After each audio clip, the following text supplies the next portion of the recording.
अस्सलाम वालेकुम नाज़रीन। धरती टाइम्स सां गॾु आहियां अब्दुल अज़ीज़ जतोई।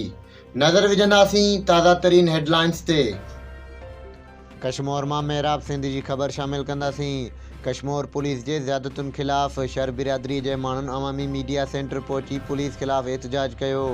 मीडिया सेंटर पहुचण ते ख़ान मोहम्मद नवाज़ वाहिद बख़्श शर मीडिया खे ॿुधायो त इंडस हाईवे ते काठ जी आरे मशीन हलाईंदड़ असांजे भाउ फारूक खे कश्मीर पुलिस गिरफ़्तार करे गुम करे छॾियो आहे, जंहिंखे कश्मीर पुलिस अगवा करे गाइब कयो आहे। हाणे असीं जॾहिं पंहिंजे माण्हू लाइ पुछा कयूं था त पुलिस मञण लाइ तयारु न आहे। असांखे शक आहे त पुलिस असांजे भाउ खे हाफ फिराई या फुल फिराई न करे छॾे।